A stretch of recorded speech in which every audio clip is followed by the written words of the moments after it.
Bonjour à tout le monde, merci d'être là et merci aux organisatrices et aux facilitateurs de ce colloque. Alors je les remercie en particulier de m'avoir fait descendre pour parler d'éducation à la sexualité à la station Pigalle. Comme j'ai été adolescent à Paris, ça m'a rappelé vaguement quelque chose. Alors, tout est mystère dans l'amour. Ses flèches, son carquois, son flambeau, son enfance. Ce n'est pas l'ouvrage d'un jour que d'épuiser cette science. Je ne prétends donc point tout expliquer ici. C'est de Jean de La Fontaine, et ça suit, là je vous ai mis des points de suspension, ça suit par toute une fable mythologique sur les raisons qui amènent la folie à conduire l'amour. Voilà. Je vous conseille de la lire, évidemment. Elle n'est pas forcément très connue, mais elle existe dans les bons recueils. Alors là, par contre, coucou. Ah bah, normalement, ça... Ah bah, pardon, là, je vais un peu trop loin. Voilà. Donc, je suis médecin des enfants, en fait, mais je suis un peu attardé. Je n'ai pas fait la césure entre le corps et le psychisme. Bon. Alors... Sexualité infantile, j'ai marqué un point d'interrogation parce que tous les programmes d'éducation sexuelle dont on vient de vous parler, dont vous avez largement parlé Ariane et Karine, y compris Virginie, reposent sur une affirmation de l'existence d'une sexualité chez l'enfant. Et dès la naissance, précise l'OMS dans ses textes, les textes, alors, ils sont là, vous pourrez les consulter et surtout, vous pouvez vous les imprimer, voilà, c'est pas... Alors, pendant un moment, on a eu du mal à les avoir sur Internet quand même, mais on finit par les avoir. Alors, cette affirmation, dès la naissance selon l'OMS, au Québec, en ce moment, on vous explique même que quand on voit l'échographie, les fœtus se masturbaient dans le ventre de leur mère. Je n'exagère pas, c'est écrit, c'est des écrits. Vous avez les références, d'ailleurs, c'est pas pour vous inciter à acheter le bouquin, mais j'ai mis toutes les références dans le livre que je fais. Alors, c'est exactement la même affirmation qu'ont les pédophiles, pédocriminels, pour justifier leurs actes. C'est-à-dire que moi, en tant qu'expert, j'ai eu affaire à des enfants, mais j'ai eu aussi, pour des raisons éventuellement que je vous expliquerai, mais ça rallongerait un peu le temps, j'ai eu affaire à des pédocriminels qui étaient, comme dans la grande majorité des cas, d'excellents prisonniers. Très bien. Donc, ils demandaient des remises de peine. Et on me disait, qu'est-ce qu'on fait avec ces gens-là? Et eux, ils vous disent, et j'ai entendu ça sous à peu près les mêmes termes, mais docteur, vous êtes complètement attardé. Les enfants, ils ont une sexualité, et moi, je leur apprends la sexualité très bien, très doucement, je les traumatise pas. Bon, ça vous rappelle quelque chose dont on vient de vous parler. Alors, cette affirmation, pour être clair, les standards de les standards de l'éducation sexuelle reposent sur l'affirmation que tout doit être fait avec des bases scientifiques. Or, cette affirmation d'une éducation sexuelle, d'une sexualité dès la naissance, ne repose sur aucune base scientifique. Ce que vous a décrit du rapport Kinsey, on ne peut pas dire que ça soit une base scientifique, c'est tout le contraire, c'est au contraire une agression criminelle. Et les, entre guillemets, orgasmes dont il parle, que vous a décrit Ariane, pour un médecin d'enfant et qui s'y connaît un tant soit peu en neuropédiatrie, ça évoque exactement une crise d'épilepsie de l'enfant. Parce que la crise d'épilepsie du nourrisson, et du jeune enfant, ce n'est pas la même que celle de l'adulte. Voilà. Donc, dans l'état actuel de nos connaissances, c'est un dogme. On va voir les distinctions, quelques éléments, c'est pas tous, les bases de ce dogme. Il y a la méconnaissance du développement des enfants. Donc, du coup, comme on méconnaît leur développement, eh bien, il y a une intrusion du monde des adultes dans celui des enfants, et puis des éléments déjà plus techniques. Alors, je vais vous parler en termes médicaux, excusez-moi, mais presque même en termes scientifiques, puisqu'en fait, l'affirmation de l'OMS et de tous ceux qui font la promotion de cette éducation à la sexualité chez l'enfant affirme que c'est sur des bases scientifiques. Or, je vais vous montrer que finalement, ça n'a rien de scientifique tout ça. Alors, si je dis des gros mots médicaux, vous levez la main, vous criez au scandale. Sinon, les questions, c'est pour la fin. Attention, il y a des pièges. Alors, la confusion entre la présence d'un organe anatomique et ses fonctions, je vais vous expliquer ça, et puis la confusion entre la sensorialité et la sexualité. Alors, développement ou pas? Chez l'être humain, et donc chez l'enfant, il y a deux façons dont on pourrait envisager le développement. Il y en a une qui vous est présentée... Attendez, alors là, hop là, excusez-moi, il faut que je passe. Je préfère avoir le... Je peux essayer de les passer, si tu veux, je ne sais pas.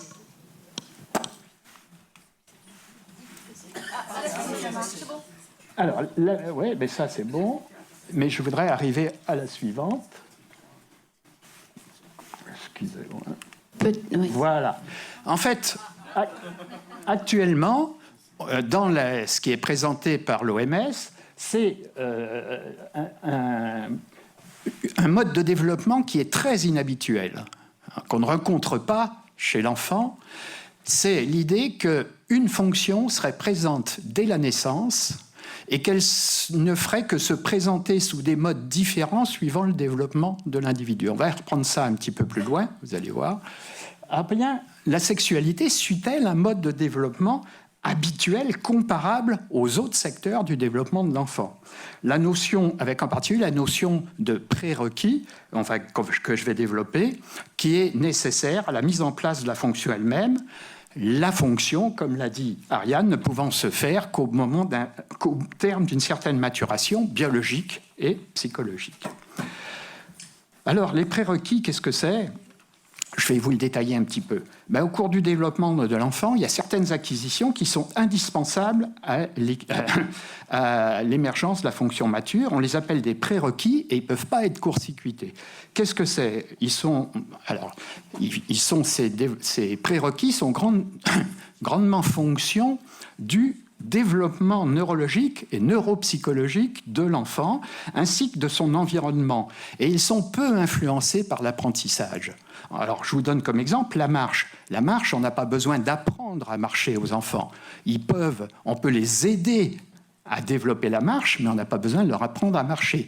Par contre, ils ne peuvent pas marcher avant l'acquisition de certains prérequis, la tenue de l'axe vertébral, la motricité alternée. Tant que le système neurologique et neuropsychologique n'est pas mature, ils ne peuvent pas marcher. Et vous pouvez essayer d'apprendre à marcher un gamin de 6 mois, vous allez le faire tomber et vous n'allez que créer des traumatismes.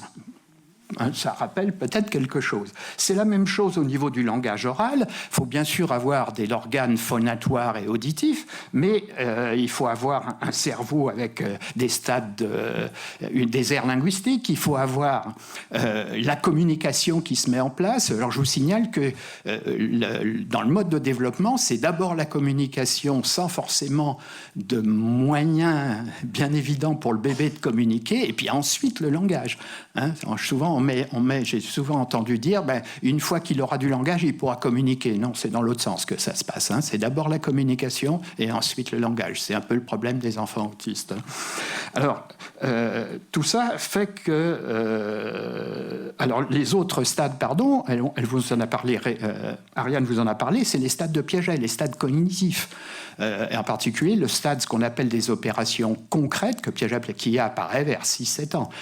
Le premier stade, les 2 premières années dans les stades du développement de Piaget et de ses élèves, c'était pendant les 2 premières années le stade sensorimoteur. Ça veut dire qu'on en est au stade où c'est les aspects sensoriels et les aspects moteurs, avec les interactions dont vous a parlé Ariane, qui modulent le développement de l'enfant. Et puis bien d'autres. Alors je mets hémoglobine parce que, par exemple, quand un bébé naît, il n'a pas la même hémoglobine. Il a une hémoglobine qui a été adaptée à sa vie fœtale. Elle va persister pendant 2-3 mois, c'est variable suivant les individus, et qu'ensuite il y a une autre hémoglobine. Donc je veux dire, tous ces stades de développement, tous ces prérequis, c'est en fait ça le mode de développement habituel d'un être humain. Alors on ne voit pas très bien pourquoi ça serait différent pour la sexualité, ou en tout cas, il faut inverser les rôles. Ça serait à l'OMS de nous donner les critères scientifiques qui font que ça ne se passe pas comme pour les autres stades, les autres secteurs du développement de l'enfant. Je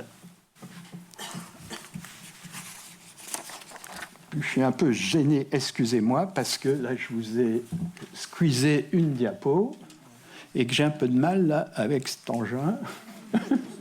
Voilà, ça c'est exactement, c'est l'illustration de ce que je vous disais. Alors, je parlais d'autre chose ici, c'est la confusion entre la présence d'un organe. Voilà, la présence d'un organe ou d'un groupe d'organes ou d'un groupe d'organes anatomiques, ça n'implique pas l'existence d'emblée de toutes les fonctions auxquelles ils pourront servir plus tard. Hein, voilà. Donc, ça reprend un peu ma diapo précédente. Le nouveau-né possède un cerveau, un larynx, mais il ne parle pas. Sa bouche sert à téter, ses cordes vocales à pleurer, c'est adapté à son âge.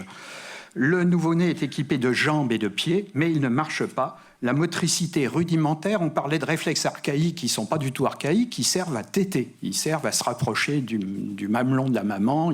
Voilà.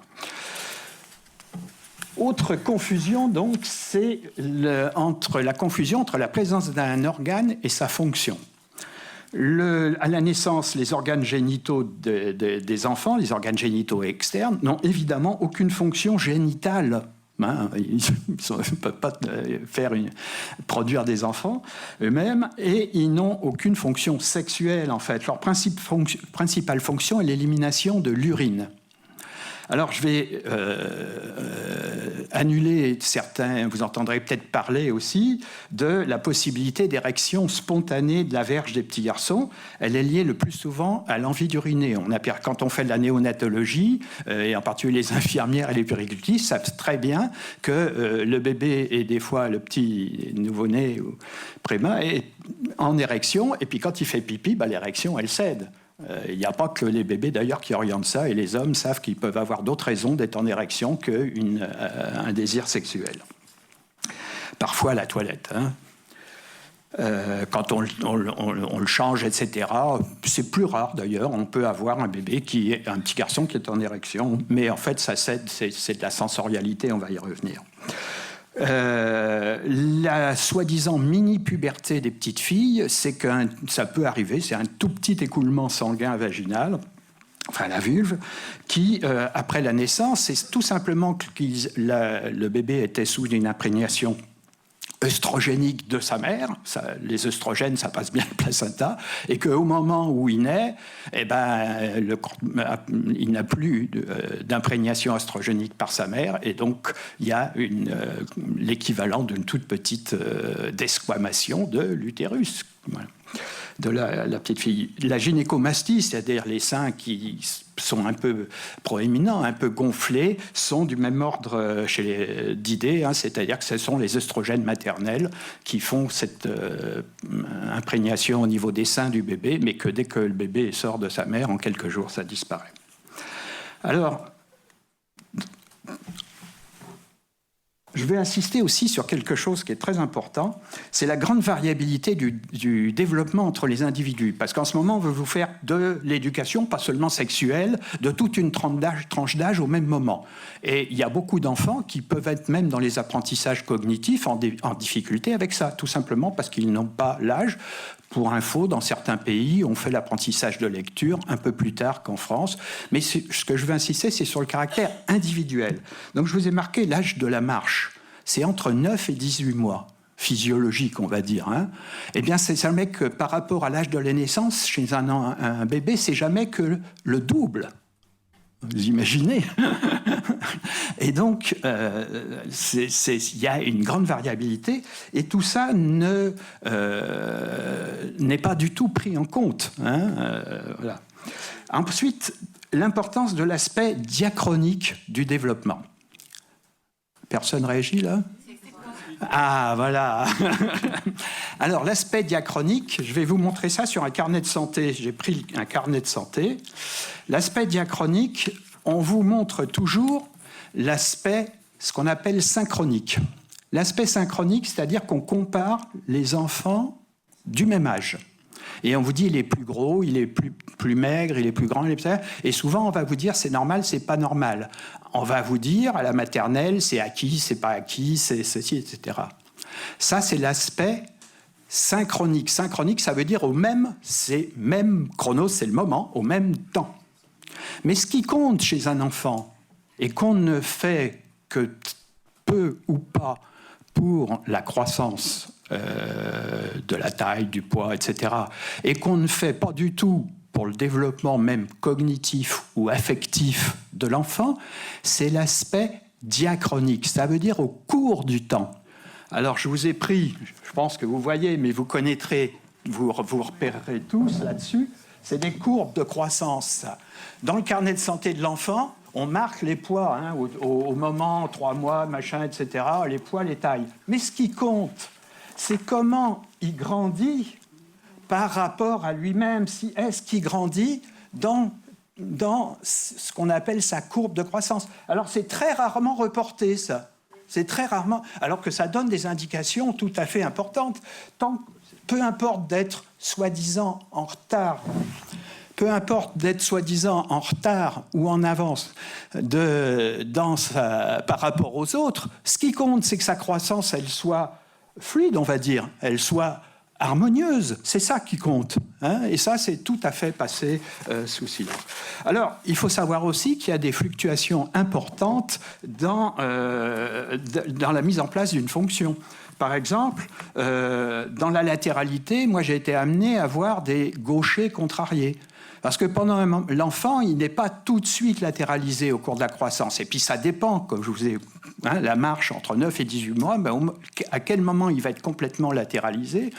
Alors on a eu, on le sait bien, des gauchers contrariés. Il y a à peu près 10% des enfants qui, pour des raisons physiologiques, je ne parle pas d'affections neurologiques, sont latéralisés à gauche. Il y a souvent des antécédents familiaux, c'est constitutionnel. Bon. Alors ces enfants-là, pendant un moment, on a voulu leur apprendre à écrire avec la main droite, à tenir à droite. Donc il y a eu des gauchers contrariés. Puis après, on a fait le contraire. Comme les enfants étaient un peu jeunes et certains à 3 ans ne sont pas encore latéralisés, un enfant auquel vous proposez une montre, par exemple, ça c'est très intéressant, mais qui tient autre chose dans sa main droite, même s'il est droitier, il peut très bien vous prendre l'objet que vous lui tendez de la main gauche. C'est pas pour ça qu'il est gaucher constitutionnel. Il est juste en train de positionner sa latéralité et que ça va prendre un certain temps en fonction de la croissance neurologique. Et donc, on a eu aussi des enfants... merci. D'accord. On a eu aussi des enfants qui étaient des droitiers contrariés. Donc voilà, c'est une notion très importante et c'est en particulier la même chose dans l'identification sexuée. C'est tout à fait banal que des enfants, au cours de leur croissance, se disent « j'aurais aimé être une fille », un petit garçon disent « parce que j'aurais pu faire ceci, cela », que les petites filles se disent « si j'étais un garçon, je ferais ceci, cela ». C'est pas définitif, c'est pas constitutionnel. Alors je vais vous dire quelque chose de dangereux maintenant, parce que c'est pas à appliquer comme ça, c'est pour effectivement un public informé, averti, et à ne pas répondre comme ça aux enfants qui posent cette question. On ne peut pas changer de sexe. C'est tout simple. C'est tout simple parce que le sexe, il est inscrit dans nos cellules, dans chacune des milliards de cellules qui nous composent, et dans chaque cellule, il y a notre sexe. Chromosome XY pour les garçons, XX pour les filles. J'allais dire X0, c'est une pathologie très rare, c'est le syndrome de Turner, enfin voilà. C'est les seuls qui seraient vraiment indifférenciés, on va dire. Enfin, c'est un peu plus compliqué. Donc, on peut faire de la chirurgie, on peut faire des hormones, on peut faire tout ce qu'on veut, mais on ne changera pas de sexe. Alors je vous dis, c'est pour votre information, ne le dites pas comme ça à des pauvres gamins qui sont dans le désarroi, parce que j'en ai parlé encore pas plus tard qu'il y a 2 jours avec un ami qui recevait, parce que depuis qu'il n'y a plus la nécessité d'un entretien médical, il n'en voit plus, des enfants qui étaient en situation de vouloir changer. Alors il dit oui, ça les soulage.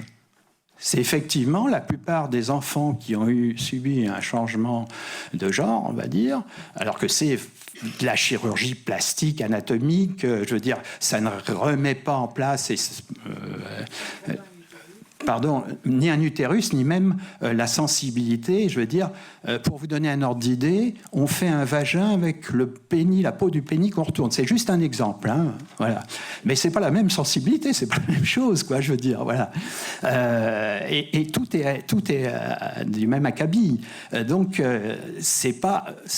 ils n'auront pas du tout la même vie sensorielle et la même vie affective. Enfin, c'est pas quelque chose qui se fait comme ça aussi simplement. Donc,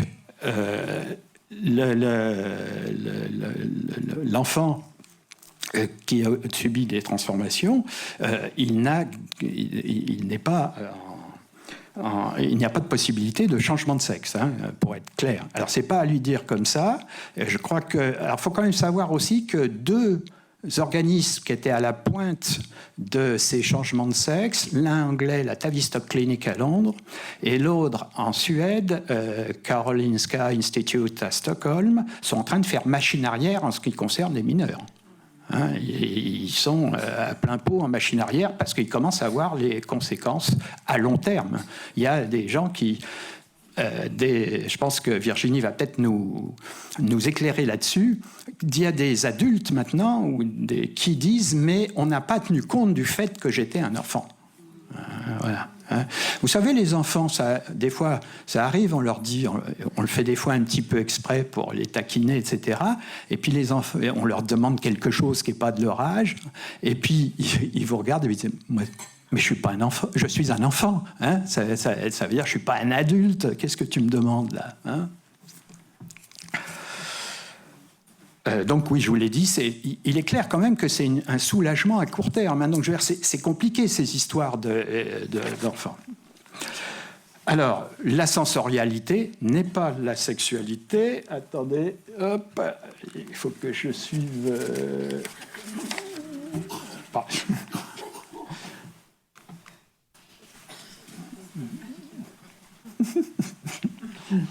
Ben non. Ouais, hop, trop tard, trop vite.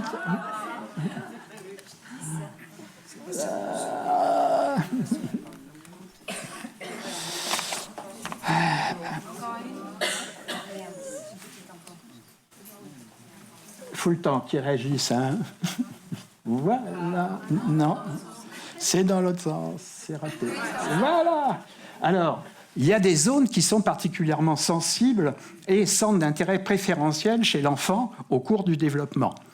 La bouche, et je vais mettre la bouche et les fesses et l'anus. En fait, le fait pipi. Les enfants, quand ils sont jeunes, ils parlent de fait pipi. Ce qui les intéresse, c'est ça, c'est pipi-caca. Hein, pour être clair, il suffit d'en avoir. Caca-boudin, ça reste quelque chose de... et ça, on retrouve les stades de Freud. Alors, je suis ni freudien ni psychanalyste, j'ai quelques connaissances dans le domaine quand même, mais je pense très sincèrement que Freud pensait en termes développementaux quand il a dit ça. Hein, il n'a pas dit jamais, comme vous l'a dit Ariane, qu'il fallait faire une éducation à la sexualité des enfants. Et sa fille, Anna Freud, que je connais un tout petit peu plus parce que je dirais que ça m'intéressait comme plus directement, qui a beaucoup travaillé sur les rapports entre l'éducation et la sexualité, elle n'a jamais dit qu'il fallait faire une éducation sexuelle des jeunes enfants. Si on leur avait posé la question, je pense que ça les aurait abasourdis, et que ce qu'ils appelaient la scène primitive, hein, c'est-à-dire la représentation d'un coït, était pour Freud et sa fille un traumatisme violent auprès d'un enfant quand même. Hein, voilà. Si jamais je me trompe, Ariane va corriger le tir, mais je ne pense pas elle pourra illustrer tout ça, elle l'a déjà fait un peu. Alors, je vous ai mis la peau et le toucher parce que Freud n'en parle pas, mais il y a quelqu'un qui en a beaucoup parlé, un autre psychanalyste qui s'appelle Didier Anzieux, qui a parlé du moi-peau. Hein, il a fait un livre qui s'appelle Le Moipeau et qui est très intéressant sur la conception de l'enveloppe corporelle et comment on développe parce que la notion d'enveloppe corporelle, elle n'est pas présente chez le nouveau-né. Hein, c'est quelque chose qui se développe petit à petit. Alors, je vous ai marqué la découverte de son propre corps, la masturbation enfantine précoce. Allez voir les textes, elle a été prude, si je peux dire, Ariane. C'est marqué, il y a dans les 0-4 ans, la découverte de son propre corps, la masturbation enfantine précoce. Alors là, en fait, on voit que on utilise déjà des termes de la sexualité adulte. Puisque, en fait, qu'est-ce que se fait un bébé plus tard? C'est du trupotage, hein, pas forcément facile d'ailleurs avec la couche, qu'il y a aussi des facteurs d'ailleurs de prurite quand on a une couche, voire quand on a des oxyures, et qu'il y a plein de facteurs physiologiques ou un peu moins physiologiques, mais tout à fait médicaux, qui fait qu'un bébé peut se frotter à l'endroit des organes génitaux, mais jamais, au grand jamais, il ne va aboutir tout seul à une sexualité du mode enfant, c'est-à-dire une masturbation qui aboutirait à une éjaculation ou à ce qu'on vous dit d'orgasme. J'ai été confronté, je ne suis pas le seul d'ailleurs, j'ai fait il y a l'année dernière un topo pour des éducateurs de protection de l'enfance, à leur demande, hein, de la Paris-Est, qui avaient été confrontés à la même chose que moi, des fellations entre petits garçons dans les toilettes d'une moyenne section d'école maternelle. Mais c'est évident que c'était de la sexualité d'adulte qui était venu, parce qu'on va vous dire, quand on vous dit il faudrait des critères scientifiques, on va dire, si on vous dit, ah bah si, ils ont une sexualité, ils se font des fellations dans les toilettes, la réponse est quand même, comment ont-ils, est-ce que c'est venu d'eux-mêmes? Non. Il y a un enfant qui est devenu un leader, du coup, qui avait été témoin, d'une manière ou d'une autre, et de cette possibilité. Hein.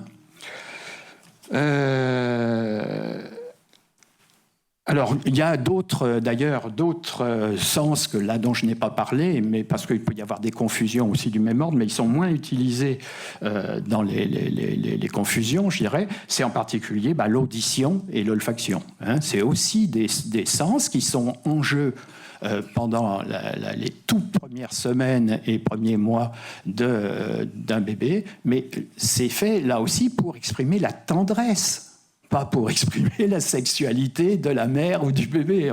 Voilà. Un petit rappel quand même à propos de l'anatomie et la physiologie. Hop là, oui, voilà. Les hormones sexuelles, c'est quand même un des déterminants de la croissance et du développement de l'enfant. Il y a des hormones sexuelles juste après la naissance, parce qu'elles viennent en particulier de la mère, hein, je parle de testostérone ou estrogène, et en fait, c'est très très bas jusque la pré-puberté. Hein, avant, on a des moyens maintenant pour la tester. Avant, on pensait même que c'était intestable, immesurable, tellement c'était faible. Et puis tout d'un coup, ça remonte. Et ça remonte au moment des débuts de la puberté, sous l'influence du cerveau. C'est toujours là. C'est la base de notre cerveau qui détermine tout ça dans ce qu'on appelle la chronobiologie. Chronobiologie, c'est très important. On n'en parle pas souvent, jamais. C'est le fait que certaines choses sont liées au temps. Les enfants, ils ne dorment pas une nuit comme ça. Ils ont des cycles de sommeil, vous aussi d'ailleurs. Mais ils ont des cycles d'environ 3/4 d'heure. La chronobiologie, c'est le fait que la lumière n'est pas la même à certaines périodes de l'année qu'à d'autres. Je vous signale d'ailleurs que vous vivez en ce moment sur l'heure solaire de Berlin. Depuis la Seconde Guerre mondiale. Qu'on avance éventuellement d'1 heure comme les Allemands, mais en fait, même en hiver, vous êtes à l'heure de Berlin. Alors que j'ai eu pendant un moment une fille qui travaillait en Angleterre, moi j'étais en Bretagne, et donc en fait, on aurait dû être exactement sur le même fuseau horaire, elle était dans la banlieue de Londres, et ben non, il fallait changer d'heure pour... Alors, il faut savoir aussi que les organes génitaux de l'enfant, ce n'est pas les mêmes que les organes génitaux de l'adulte. Chez le garçon, c'est évident parce qu'ils sont extériorisés, la verge grossit, les testicules grossissent. Je parle des organes, des caractères sexuels primaires. Après, il va y avoir le secondaire, la barbe, etc. Mais même chez la petite fille, il y a une orientation. Bien sûr que la vulve change de configuration. Il y a la poussée de ce qu'on appelle les petites lèvres. Il y a une petite poussée du clitoris. Les grandes lèvres aussi prennent un peu plus de... Et tout s'oriente vers l'avant. Alors ça, c'est pas décelable comme ça. Enfin, je veux dire, c'est à la vue, on ne fait pas attention. Quand on est parent d'un enfant, on ne fait pas attention à ça. La vulve s'oriente vers l'avant et la position du vagin. Puis après, il y a effectivement l'utérus, les ovaires, etc. qui commencent. Les ovaires, chez les testicules et les ovaires ne commencent à produire des gamètes qu'à partir de la puberté, pas avant. Hein. Alors, on parle de reproduction, mais quand même. Et puis donc le reste du corps, je vous ai parlé des caractères voilà. Alors, je n'espère pas trop en retard pour laisser de la parole à... Voilà. Alors, en fait, là,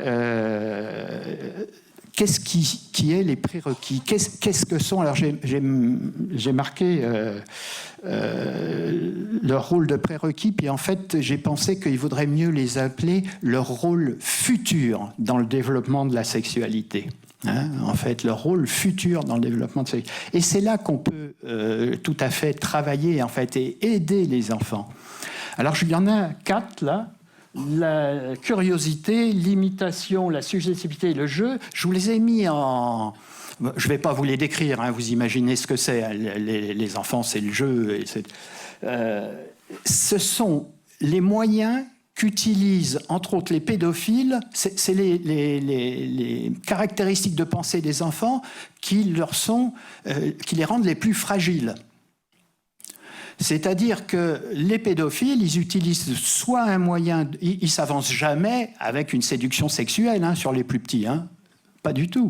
C'est des petits cadeaux, de quelque nature qu'ils soient, des jeux, des avantages dans un groupe social. Quand je dis des jeux, ça peut être la récompense au cours d'un jeu de Monopoly, ça peut être des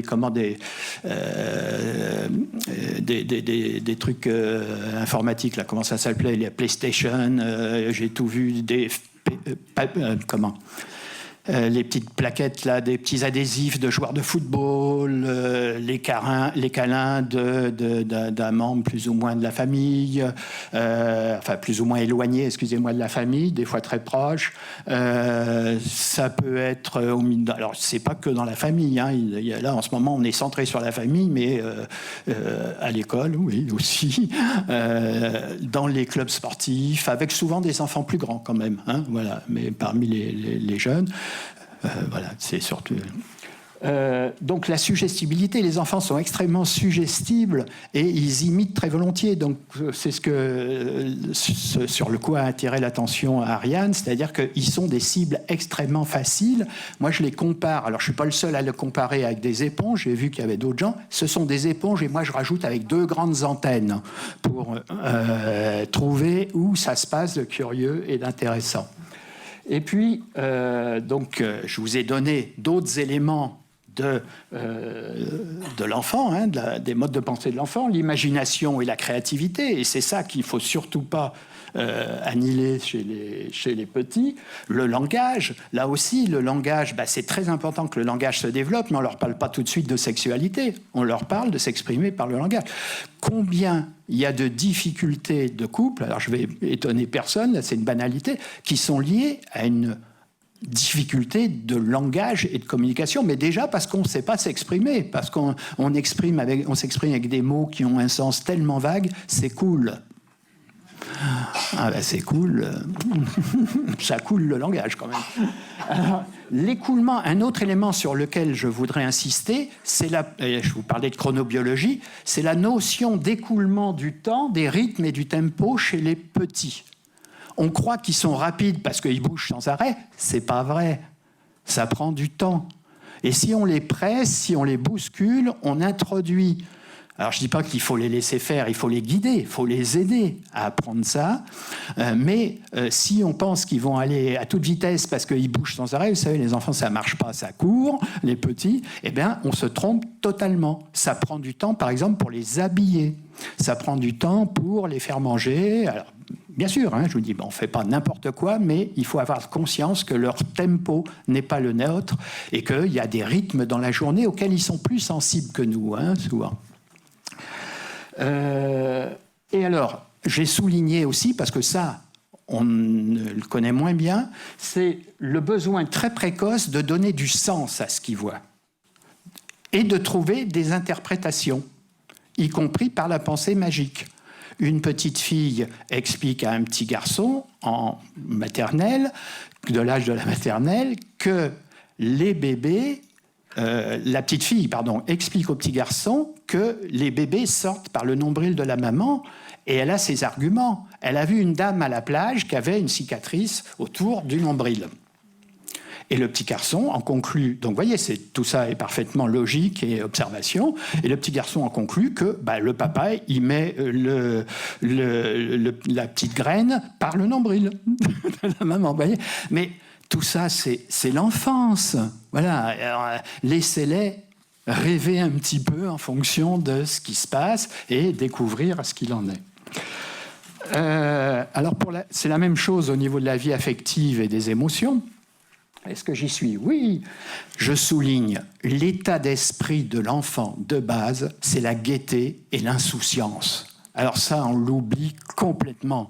C'est ça. C'est comme ça qu'ils sont. Laissez-les vivre leur gaieté et leur insouciance.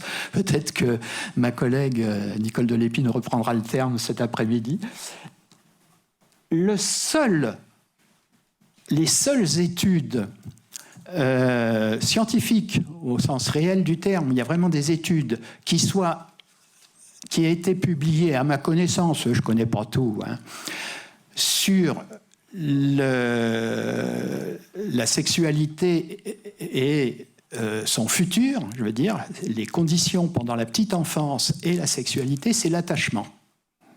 L'attachement, c'est le fait que, c'est assez merveilleux, chez les dames, quand elles mettent au monde un bébé, il y a une hormone qui part de là-haut, qui s'appelle l'ocytocine, qu'on peut d'ailleurs utiliser quand il y a des difficultés, qui sert à contracter l'utérus et faire sortir le bébé. Eh bien, dès qu'il est sorti, il y a la même production d'ocytocine, non seulement chez la maman, qui se renforce même, mais il y a la production d'ocytocine chez le bébé. Ça veut dire que la nature, entre guillemets, a prévu que dès qu'un bébé est sorti du ventre de sa mère, il est dans une fragilité extrême s'il n'est pas à côté de sa mère. Voilà. Et plus tard, ça évolue. Je ne vais pas vous faire toute la clinique et la théorie de l'attachement. Ce n'est pas une simple théorie, c'est une clinique. C'est un des seuls éléments pour lequel il y ait effectivement des études scientifiques qui ont été faites par des Français et par des Québécois et qui montrent que la qualité des relations affectives dans un couple à l'âge adulte est fonction de la qualité, parce qu'il y a des études de qualité de l'attachement chez les nouveau-nés. On a des choses. Alors c'est pas de la quantification au milligramme près. C'est pas ça. On dose pas l'ocytocine. D'ailleurs, on le fait pour des études de recherche. Mais c'est le type d'études qui montre réellement scientifiquement quelque chose. Ça n'a rien à voir avec l'éducation de la sexualité. C'est au niveau de la tendresse et de l'attachement, au sens propre du terme. Et après que la prise d'autonomie de l'enfant. Régis, il te reste 10 minutes. Eh bien, très bien. Alors, le reste, c'est tous des éléments sur lesquels on peut travailler avec les enfants pour les aider au développement. C'est pareil, là, prérequis, c'est peut-être un mot un peu trop technique. C'est leur rôle futur. Je préférerais dire ça, voilà, leur rôle futur dans la sexualité. Donc, en particulier, la timidité et la pudeur. Bien sûr qu'on peut travailler, mais les enfants à 2-3 ans, ils n'ont pas de pudeur du tout. Et ils ne peuvent pas avoir de pudeur parce qu'ils ne se représentent pas du tout ce qu'est la sexualité. Ils sont contents de leur corps, etc. L'empathie et le respect d'autrui, c'est ça qu'on peut travailler en particulier chez les petits et chez les enfants du primaire. Et je ne fais qu'appuyer ce qu'a dit Ariane. J'ai eu, moi, dans mon travail, à faire des groupes d'éducation, alors on va dire, on les appelait les groupes des Don Juan. C'était dans un CESAD, un service d'éducation et soins à domicile, des enfants qui avaient des troubles neurodéveloppementaux, chez des précollégiens, enfin chez les collégiens, prépuberté, et chez des lycéens, puberté. Eh bien, c'était des groupes de 5 à 6 de garçons qui étaient volontaires, puisque la question qui se posait, c'est qu'ils étaient entourés par des femmes, des jeunes femmes, etc. On leur faisait des groupes d'aide à la socialisation, et que eux, ce qui les intéressait, c'était de savoir comment on allait pouvoir séduire une fille. Et bien, ils étaient volontaires, et en plus, on l'a fait en collaboration avec leurs parents. C'est-à-dire que c'était un nombre de séances déterminé, 6-8, et que la dernière, bien sûr je n'ai pas dévoilé l'intimité de ces jeunes garçons, mais les parents parce que c'est vrai que les parents ont envie de déléguer ça. C'est pas facile pour des parents, puis ça peut leur paraître un peu incestueux, aux garçons aussi d'ailleurs. Hein. Je parle pas des filles parce que c'est pas à moi qu'on avait demandé pour les filles, puisqu'il y avait plein de femmes qui ont pu faire. Il y a beaucoup moins de filles d'ailleurs qui ont des troubles neurodéveloppementaux que des garçons. Et donc la dernière séance était faite avec les parents. Donc les parents ont été rassurés. On ne leur cachait pas des trucs et ils savaient un petit peu quels sont les sujets qu'on avait abordés sans qu'ils aient, finalement, ça diminue considérablement l'anxiété, la crainte des parents et ce qu'ils peuvent faire en croyant bien faire et qui n'est pas forcément adéquat. Voilà, conclusion. Eh ben, les enfants... Alors, attendez, il faut que...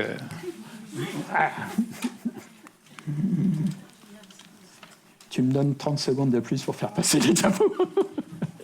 Les enfants n'ont pas de sexualité. Et ça, c'est la base. C'est la base. On peut les aider au développement, dans leur développement, dans tout ce qu'on vient de voir. Et c'est des aides au développement, ce n'est pas forcément des apprentissages.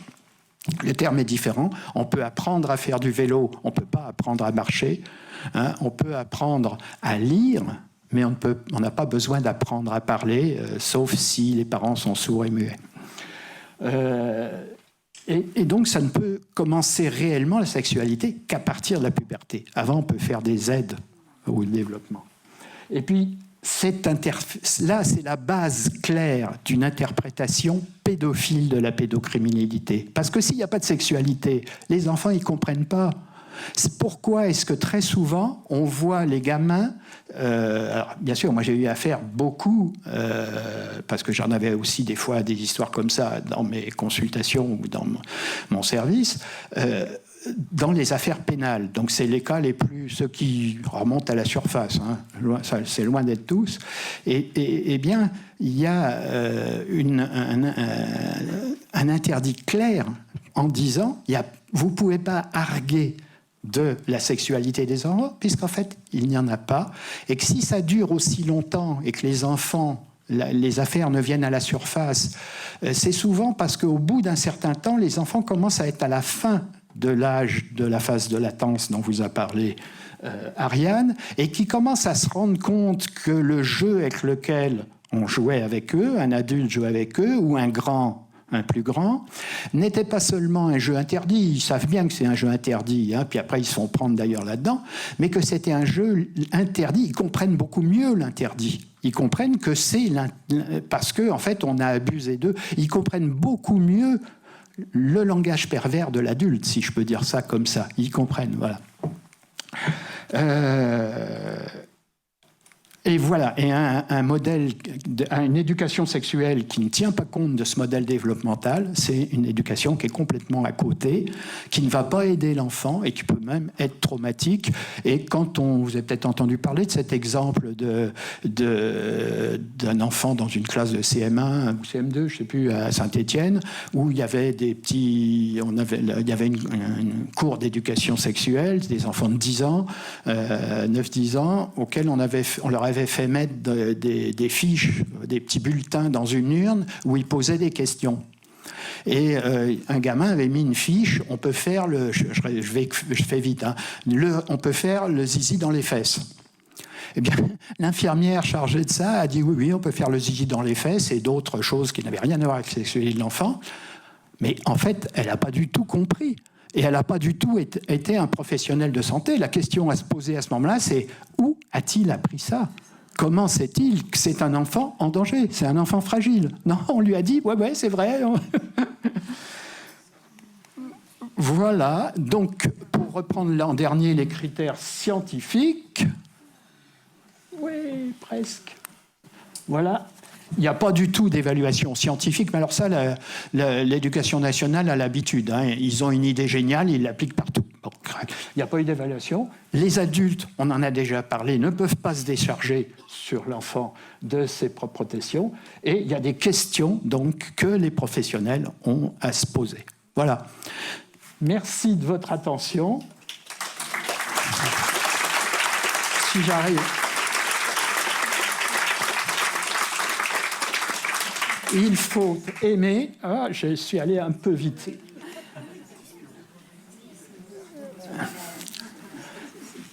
Avant d'aimer, il faut apprendre à marcher sur la neige, sans laisser de traces. Donc c'est ça, en fait, qui devrait nous guider pour l'éducation de nos enfants. Et donc, ce n'est pas directement au niveau de la sexualité. Voilà, je vous ai fait un petit peu d'adultomorphisme, comme on le faisait avant. Alors ça, c'est le jeu du docteur, ce n'est pas de l'adultomorphisme, ça, c'est effectivement la curiosité des enfants, en utilisant, si on peut aller un peu plus loin, mais voilà. Vous voyez, avant, on pouvait représenter les enfants avec une tête d'adulte. Ben là, c'est un peu ce qu'on est en train de faire. Si je vous passe un petit peu la suite, voilà. Hein ? Et voilà aussi l'intelligence des bébés. Mais ils ont des compétences dans des conditions très particulières, etc. Et tout. Mais ils n'ont pas besoin de cette hyper-pression de développement cognitif qu'on leur impose et qu'on impose aux parents. Je ne mets pas les parents en cause parce qu'ils subissent une pression terrible. Et ça, voilà, un petit peu plus loin. Nati per leggere, ça veut dire ils sont nés pour lire. Maintenant, ils sont nés pour développer leur langage dans une communication. Et une fois qu'ils auront du langage oral et tout ça dans un climat affectif, etc., ils vont se mettre à lire. Vous allez pouvoir leur apprendre à lire, mais pas avant. Voilà. Je signale un autre livre qui est très intéressant, qui est très ancien déjà, mais je veux dire, c'est pas nouveau. Hein. Merci Ariane de nous avoir fait l'historique et merci Virginie de nous avoir rappelé ça aussi. C'est pas nouveau et je n'ai pas là la couverture d'un livre de quelqu'un qui s'appelle François Taillandier et qui s'appelle « Les parents lâcheurs ». Alors, il ne faut pas comprendre les parents lâcheurs, il faut comprendre les adultes lâcheurs. Et ça aussi, il témoignait, mais alors c'est un bouquin qui a au moins 15 ou 20 ans, et qui témoigne du fait que on est plutôt abandonnique par rapport à nos enfants. Voilà, merci beaucoup de votre attention.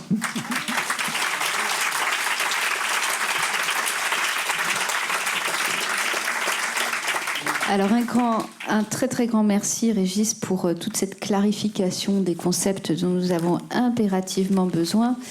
Je voudrais insister sur le fait que si un enfant paraît sexualisé, c'est qu'il a subi des choses. Et c'est un des critères que nous avons en expertise judiciaire précisément.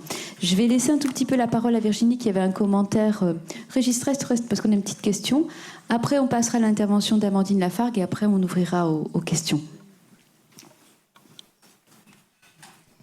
Oui, merci beaucoup. Là, tout est clair sur les phases de développement et les liens avec la maman. Et ce qui m'interroge, c'est une petite aparté sur les utérus artificiels. Quand on voit le développement de l'enfant et son rapport, voilà, ça serait compliqué. Vous parliez tout à l'heure des mutilations avec le changement de genre et vous posiez la question concernant le droit applicable, notamment pour les enfants qui deviennent adultes et qui se rendent compte que ce n'est pas ce qu'ils auraient voulu. Donc il y a bien une démonstration de l'absence de maturation. Ils n'ont pas pu donner donc leur consentement. On se retrouve toujours avec cette question de consentement. Je voulais dire qu'on avait une flopée de textes en fait sur le respect de l'intégrité physique et psychique. Et les plus élevés dans la pyramide des normes juridiques sont le bloc constitutionnel. On a tout de même le Conseil constitutionnel qui a fondé la sauvegarde de la dignité de la personne humaine contre toute forme d'asservissement et de dégradation sur le premier alinéa du préambule de la Constitution de 1946. Au lendemain de la victoire remportée par les peuples libres sur les régimes qui ont tenté d'asservir et de dégrader la personne humaine, le peuple français proclame à nouveau que tout être humain, sans distinction de race, de religion ni de croyance, possède des droits inaliénables et sacrés. Vous avez également la Convention relative aux droits de l'enfant qui vous dit que dans toutes les décisions qui concernent les enfants, qu'elles soient les faits des institutions publiques ou privées de protection sociale, tribunaux, autorités administratives, organes législatifs, l'intérêt supérieur de l'enfant doit être une considération primordiale. Vous avez l'article 37 qui vous dit « Les États partis veillent à ce que nul enfant ne soit soumis à la torture ni à des peines ou traitements cruels, inhumains ou dégradants ». Vous avez la Charte des droits fondamentaux de l'Union européenne, l'article 1er, dignité humaine. La dignité humaine est inviolable. Elle doit être respectée, protégée. Article 3. Toute personne a droit à son intégrité physique et mentale. L'exigence du respect de l'intégrité physique, de l'autonomie de la personne et de son droit à la santé. Articles 3 et 8 de la Convention européenne des droits de l'homme. Et vous avez également notre Code civil et le Code pénal, bien sûr, puisqu'il faudra s'interroger sur le caractère criminel de ce type d'acte. Et vous avez l'article 16 du Code civil. La loi assure la primauté de la personne, interdit toute atteinte à la dignité de celle-ci et garantit le respect de l'être humain dès le commencement de sa vie. Alors, moi, je m'interroge toujours quand je vois ce type de décisions qui sont prises par les autorités et par les organisations internationales, parce que nous avons une flopée de textes qui sont censés nous protéger. Et j'avais enfin, pour terminer, une petite question sur cette question du changement de genre. Est-ce que l'être humain a toujours droit au plaisir ? Est-ce qu'une fois qu'il y a eu mutilation, il peut avoir ce droit au plaisir, puisque ça renverserait les arguments de l'OMS. Merci. Alors, on vous dit que oui, mais là, on touche à la nature et l'intensité, et alors, la quantité de plaisir. Il faut savoir aussi, en ce moment, ce qui fait fureur aux États-Unis, c'est une notion de quantité. Le plaisir est lié à la quantité de relations sexuelles qu'on peut avoir, et pour augmenter sa quantité, c'est comme pour le cyclisme ou d'autres sports, on peut se doper. Et ça s'appelle du chemsex, chemistry sexual. Voilà, donc c'est quand même assez aberrant. Donc, ce qu'on peut dire simplement du point de vue anatomo-physiologique, c'est que il est difficile de penser que une partie du corps qui a une certaine fonction peut remplacer sans aucun problème une autre partie du corps. Alors en plus, c'est pas tout à fait dans la même finalité, qui a une fonction différente. Je dirais, je vous ai donné l'exemple. Il y a par exemple diverses façons de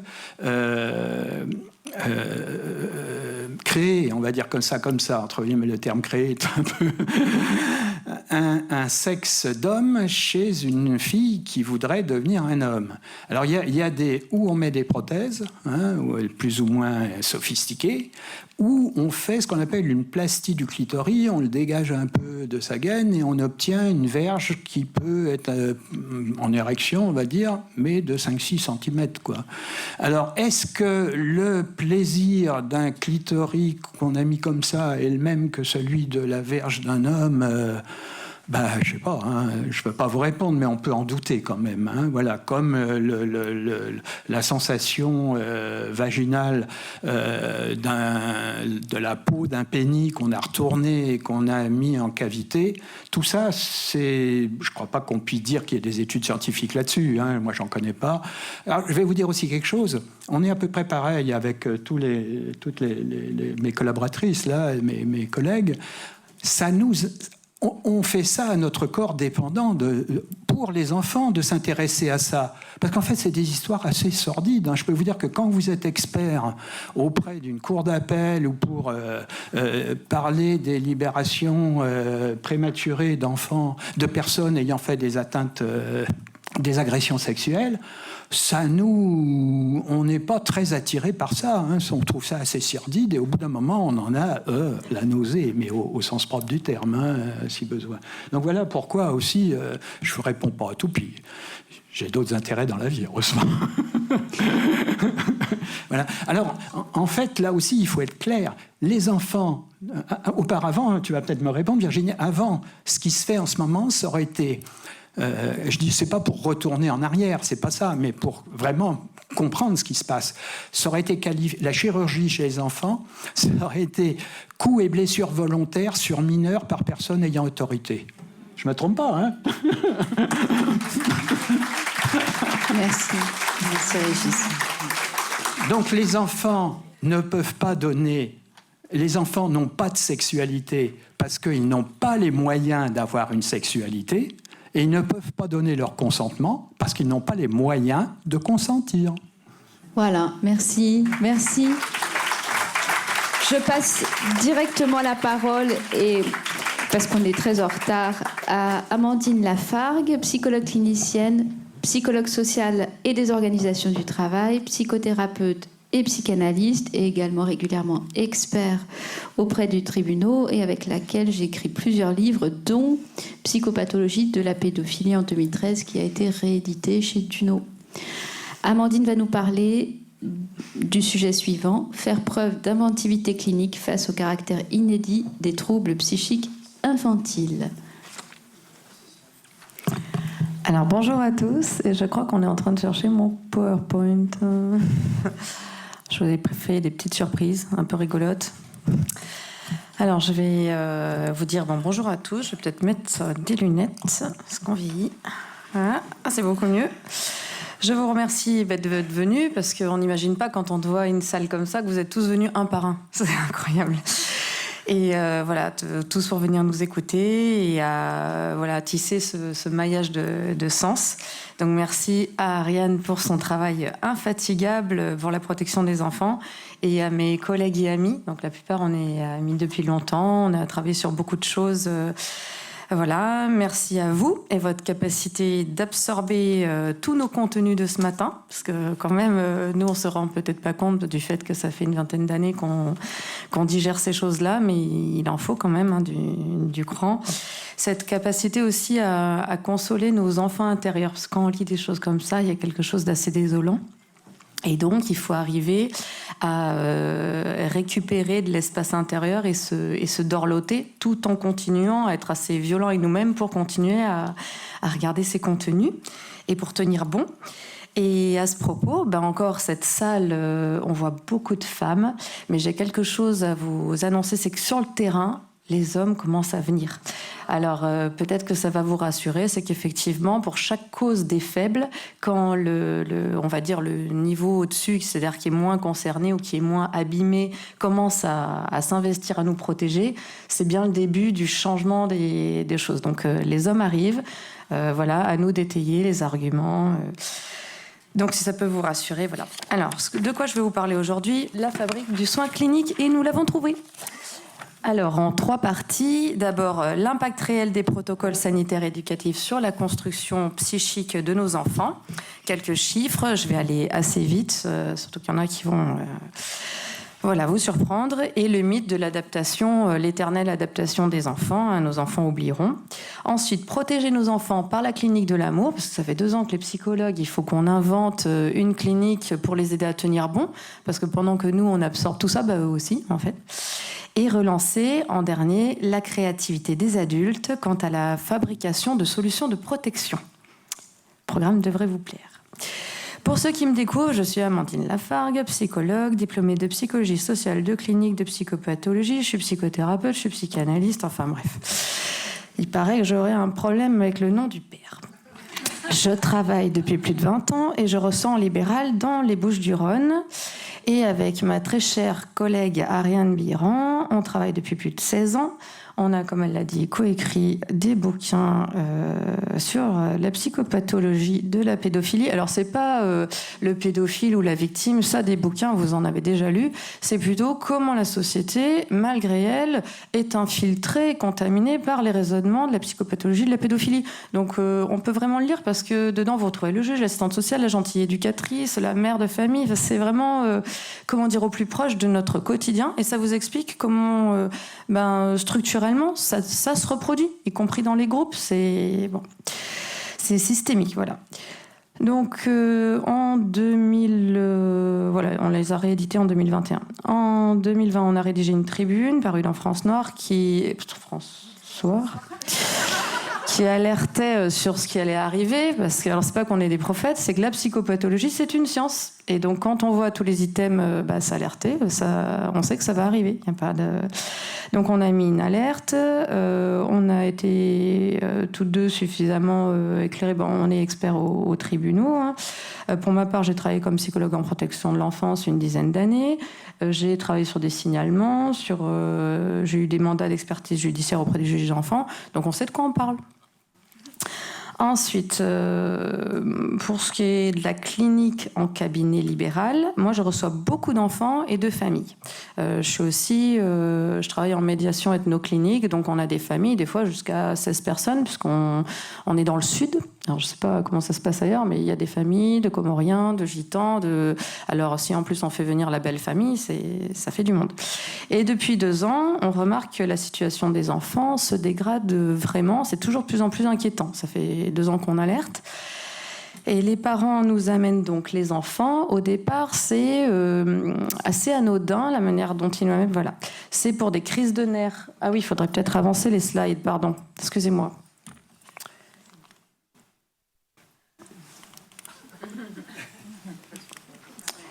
Je vais avoir besoin de toi, Régis, de l'expérience des anciens. C'est bon, c'était juste pour te faire venir. Alors vous allez voir, c'est quand tu arrives. Alors quand vous allez voir, je vous ai mis Martine, elle est vachement sympa. Et elle est facile à détourner, comme tous les enfants. Donc voilà, Martine et l'impact, donc qui redit tout ce que je vous ai dit avant. Allez, deuxième slide. Alors...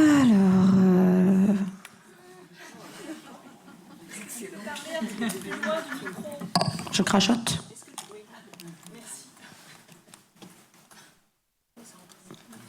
Voilà, c'est ce que je vous ai dit. Alors, globalement, voilà. Alors, les enfants, ils arrivent, ils se plaignent de rien. On me les amène parce qu'ils font des crises de nerfs incompréhensibles. Alors, ils ont mal au ventre. Ils font des choses... voilà, par exemple, ils se mordent les mains. Ils stressent ou ils mettent les ongles. Des choses assez discrètes. Et quand vous êtes pressé, vous n'êtes pas forcé de le remarquer. Et récemment, parce que voilà, on disait qu'il y avait des psychopathologies nouvelles qui étaient arrivées, ils passent à l'acte d'une manière qui peut passer invisible pour certains adultes qui ne connaîtraient pas les enfants, puisqu'ils passent à l'acte sans prévenir. Il n'y a pas de message sur le journal intime ou voilà. Alors, et sans raison apparente. Par exemple, on verra plus tard. Donc en séance, on découvre qu'ils ont un petit peu compris de quoi il s'agit. Ils nous parlent du virus, du stress de porter le masque, mais surtout ils nous parlent des réactions des adultes stressés et épuisés. Donc globalement, les enfants, ils ont intégré que ce qui se passe, c'est assez grave. Ils ont pris sur eux, et donc notre boulot, c'est de les aider à tenir bon. Dès septembre 2020, on a été plusieurs spécialistes à prévenir des risques psychiques que l'application de ces mesures sanitaires allait avoir sur les enfants. Ensuite, en novembre 2020, on a rédigé donc cette fameuse tribune sur l'impact sanitaire des mesures politiques. Et ensuite, les collectifs des parents, on se sont quand même fortement mobilisés en France pour relayer donc, nos alertes auprès des élus. Puis, on a reçu de plus en plus d'enfants. Donc, je dirais qu'ils arrivaient quand leurs parents allaient mieux. C'est-à-dire quand ils se permettaient de craquer ou que les parents avaient enfin le temps de les voir et de les entendre. Donc jusqu'à début 2023, il a fallu donc fabriquer ce qu'on appelle du soin. Réenchanter les enfants. Donc des enfants qui n'arrivaient plus à s'apaiser ou à trouver des lieux sécures dans lesquels ils pouvaient poser leurs questions. Voilà, loin du tumulte ou des inquiétudes plaquées des adultes. Voilà. Depuis le début de l'année 2023, j'ai également reçu des enfants en bas âge. Alors pour nous, ça c'est nouveau. C'est-à-dire les 4-6 ans qui venaient en consultation. Alors nous, on reçoit rarement avant 4 ans, parce que voilà, faut avoir quand même déjà construit un petit psychique, mais ça arrive, hein, des enfants abusés par exemple. Et ensuite, on avait les enfants en période de latence. Sauf là, les 4-6 ans arrivent et qui nous annoncent qu'ils ont... Enfin, ils nous parlent d'une drôle de manière, et là, on découvre qu'ils ont eu des cours d'éducation sexuelle qui les ont troublés. Alors eux, ils parlent d'écœurés et choqués. Il faut se rappeler qu'à 4-6 ans, les parents qui se font un bisou, déjà, c'est dégueulasse. Donc, vous imaginez. Ils rapportent qu'on leur a expliqué des positions sexuelles en classe, et dès février 2023, mes consoeurs me racontent à peu près la même chose. Donc, c'était national. J'ai alors rédigé un courrier à destination du grand public, qui d'ailleurs peut être utilisé par tous les parents d'élèves, enfin par qui veut. C'est simplement que ce courrier permet de vous recaler sur les lois, sur le contexte, et ça permet de gagner en rapidité d'arguments. Ils sont déjà, contrôlés, calibrés. Voilà. Alors, pourquoi maintenant ? On le trouve où ce courrier ? Sur mon site, sur le site des copines, et puis sinon, vous m'envoyez un mail et je vous le renvoie. Le contexte de 2023, qu'est-ce qu'il a de spécial, le contexte de 2023 ? Puisque ces textes de loi existent, visiblement vous l'avez déjà lu, mais bon, voilà. Pourquoi ces textes de loi, ils existent depuis le 4 juillet 2021, donc ça fait 22 ans. Donc ils étaient peu appliqués, mais fin 2022, le ministre de l'Éducation nationale a annoncé que leur application était désormais une priorité nationale. Je vais peut-être reculer. Alors, il parle même de lutte, hein.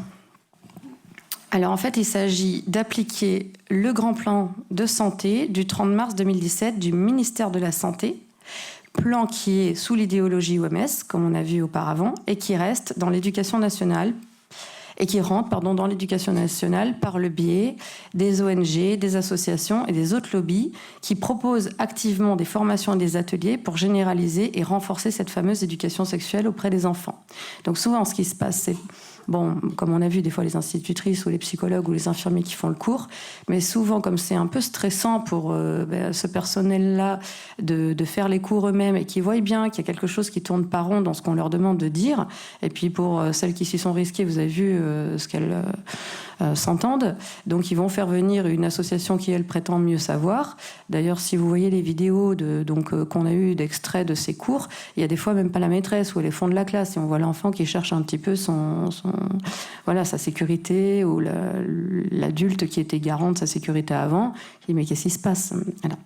Donc nous on dénonce ces textes depuis 2017, et donc l'impact... C'est bon. L'impact psychique réel sur la santé des enfants. Alors on reprend sur l'état des enfants. Moi aujourd'hui je constate des dégâts considérables sur les enfants d'école élémentaire. Donc des enfants en état de choc qui ne comprennent pas pourquoi la maîtresse leur a parlé de ces choses. Même eux ont plus de pudeur, ils ont du mal à les... Voilà. L'enseignant qui est figure d'autorité, d'idéal à cet âge, qui est un modèle identificatoire, structurant pour leur développement, leur a dit des choses qui sont très perturbantes pour eux. Des enseignants auraient indiqué aux enfants qu'ils pourraient se caresser telle ou telle partie du corps pour se faire plaisir sexuellement. L'enseignant conseille des lieux, parce qu'avant, nous, ce qu'on nous disait, c'est tu vas dans un endroit où il n'y a personne, et on suggérait rien. Comme ça, quand ils vont dans sa chambre, ils n'y pensent pas particulièrement, ou dans la salle de bain. Que là, on suggère des lieux, tu peux le faire là, là, là. Donc vous imaginez qu'après, on associe. Et on indique quels effets de satisfaction les enfants peuvent ou doivent attendre de ces pratiques. Donc il faut attendre qu'il y ait quelque chose qui sorte, et puis ça fait plaisir. Donc on a déjà dit qu'en plus, on est initiateur quand on dit des choses comme ça. On leur aurait parlé de mouchoirs. Pourquoi faire ? De lubrifiants. Et d'objets sexuels. Certaines normes leur ont été suggérées. Par exemple, la majorité des personnes se masturbent tout au long de leur vie. Et puis on parle aussi d'orifices. Il y a des gens qui se portent très bien, qui n'ont jamais expérimenté ces choses-là. Il est donc légitime de s'interroger sur le but de telles recommandations. Pour nous, professionnels du développement de l'enfant, ces recommandations induisent des normes sexuelles. On va standardiser, en fait, la sexualité. Ces enseignements vont inciter à des comportements sexuels précoces, car ils vont engendrer des compulsions sexuelles, voire addictives. C'est-à-dire, en fait, ils vont travailler dans le système de récompense. Et cela, c'est donc pas la bonne manière pour aborder le terme des violences sexuelles, parce que je vous rappelle qu'on nous le vend pour ça à la base. Alors, lutter contre les violences faites aux faibles, que ce soit les enfants, les femmes ou les minorités, qu'elles soient culturelles, sexuelles ou autres, ça ne passe pas par une lutte de priorité nationale. Alors, ça passe par quoi? La recherche d'un équilibre dans la communauté. Donc un équilibre, pas des luttes contre les uns, pas des mises en valeur de communautarisme, encore moins des minorités communautaires, et par une éducation à la tolérance et l'ouverture à l'altérité. Donc effectivement, si on pouvait valoriser l'empathie, peut-être que du fait, il n'y aurait pas besoin d'évoquer toutes les minorités. Il n'y aurait pas besoin d'expliquer la différence entre un drag queen et un trans. Il y a juste à accepter l'autre dans ce qu'il a pu bidouiller pour s'en sortir. Alors, pour paraphraser Gandhi et Lucien Bonafé, je dirais que on peut juger le degré d'une civilisation d'une société à la façon dont elle traite ses faibles, ses handicapés, ses pauvres. Voilà. L'avis des spécialistes et des chiffres sourcés. Alors, dites-moi.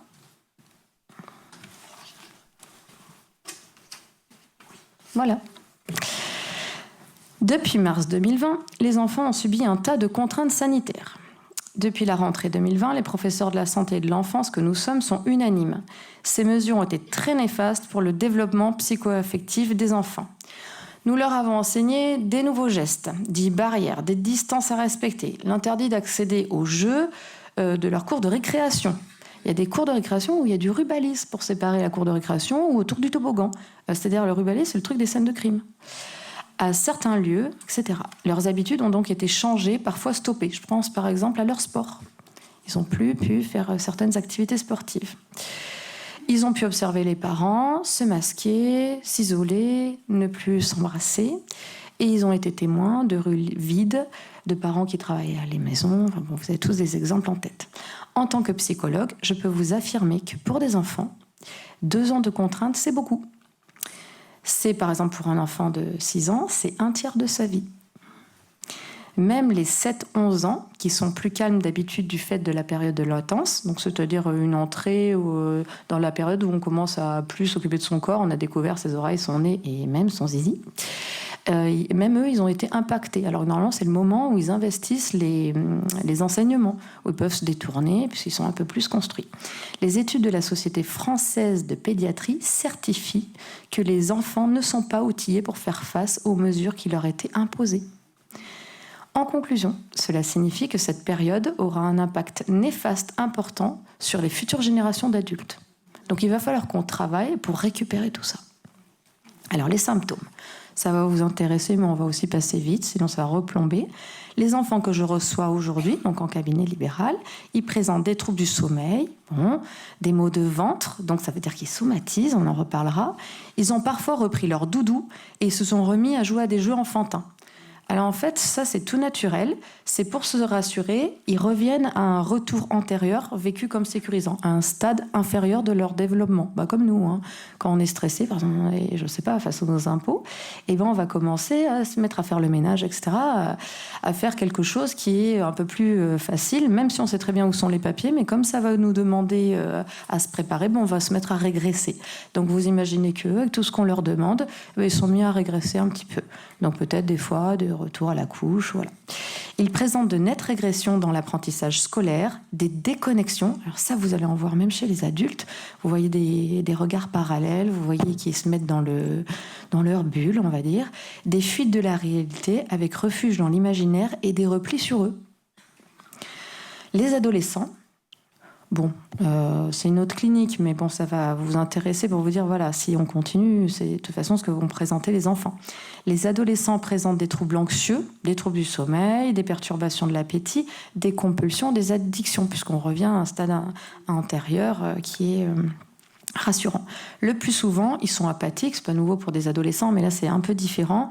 Ils sont tristes et ils ont des crises de pleurs plutôt brutales, plutôt d'un coup ils s'effondrent en pleurant. Donc on voit bien qu'ils stockent suffisamment de stress pour d'un coup avoir un petit effondrement.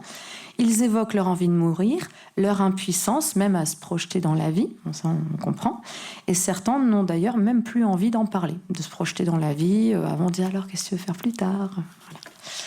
Le 10 février 2021, un communiqué du Collège de pédopsychiatrie confirme nos observations. Donc ils notent des troubles du sommeil, du comportement, des pleurs. Alors eux, ils développent un peu sur les scarifications et des replis sur soi avec des recours aux addictions. Ils parlent de symptômes dépressifs. Et alors un truc intéressant, c'est l'augmentation des violences intrafamiliales, puisqu'on est tous à bout de nerfs, tous dans des fonctions régressées. En plus, un peu plus isolés, cloisonnés, comme des poules trop serrées dans un poulailler, on commence à être agressif. Et des pensées suicidaires. Alors, ce qui est très étonnant pour nous, c'est qu'il n'y a pas des longs romans dans le journal intime comme quoi ils vont se suicider, c'est trop dur de vivre. Ils passent à l'acte, en fait. Ils prennent plus le temps de nous expliquer. Et c'est bien là le plus embêtant. Courant 2021, nous avons observé chez nos patients des retours de trauma. Ça, c'est intéressant pour les spécialistes du trauma que nous sommes. Et des remontées des ressentis d'humiliation. Ça veut dire qu'on a eu affaire à des enfants qui avaient déjà rencontré des situations, donc des retours des vécus traumatiques antérieurs qui revenaient. Donc chez les adolescents qui avaient déjà connu ce type de situation. C'est-à-dire le retournement des valeurs, donc ce truc-là là, où on vous dit mais ça, le bleu n'est plus rouge. Même eux, ils ont besoin de bordage, ils ont besoin d'un cadre classique. Et là, d'un coup, à l'école, on le retourne, mais à la maison, ça ne s'est pas retourné. Donc, c'est va-et-vient. Et l'accumulation des injonctions paradoxales. Et ça a complètement troublé le bon sens qui va déjà un peu mis en place. Ensuite, on a distingué une vague de syndrome dépressif. C'est-à-dire, vous voyez, des épisodes, des périodes qui nous sont arrivées où d'un coup, ils présentaient tous la même chose, à peu près dans les mêmes dates. Et des glissements psychiques. Un glissement psychique, dans notre jargon, ça veut dire qu'ils peuvent basculer dans de la psychose, c'est-à-dire qu'ils peuvent se mettre à délirer pour maintenir une espèce d'illusion, pour pas sombrer. C'est-à-dire qu'ils vont peut-être faire un petit épisode en psychiatrie. Alors faire un épisode en psychiatrie, c'est pas grave. On a tous droit à 24 heures, 72 heures de bon gros délire, c'est permis. Mais là, le problème, c'est qu'à leur âge, ça peut être plus grave et ça peut être faire un antécédent qui plus tard pourra revenir. Alors, les enfants et les adultes en situation de surcharge psychique, ça je crois qu'on l'a tous expérimenté au moins en 2 ans, on a même touché un seuil au-delà duquel on s'est dit « Mon Dieu, mais je ne vais pas tenir ». C'est ce qu'on appelle un seuil d'incompression où il a fallu retrouver comme une hygiène personnelle pour tenir bon. On s'est remis, alors il y en a qui ont coupé les sources d'informations parce qu'on n'arrivait plus à digérer, et puis ensuite trouver son hygiène personnelle. De méditation, de pensée positive. Enfin, vous avez tous trouvé vos bricolages pour tenir bon, pour reprendre soin de votre enfant intérieur. Et ensuite, donc, tous, enfants, ados, adultes, étaient culpabilisés de ne pas pouvoir tout assumer, ou de ne pas pouvoir toujours parler avec bienveillance et ne pas s'exprimer dans la violence. Vous savez qu'on a maintenant cette injonction de la société. Tous présentaient donc une baisse d'estime de soi. Alors, nous, on fait la différence entre la confiance en soi, je me sens capable d'aller à l'école, etc., et l'estime de soi. Mais franchement, j'arrive pas à remonter, qu'est-ce qui me prend ? Vous voyez, une espèce d'épuisement psychique qui serait lié à notre valeur. La confiance en soi, c'est plutôt mes compétences, on va dire. D'accord ? Et donc, cette estime de soi qui nous regarderait pour regarder si on est une bonne personne. Ça a été très violent pour nous. Allez, je vous fais le topo sur les chiffres.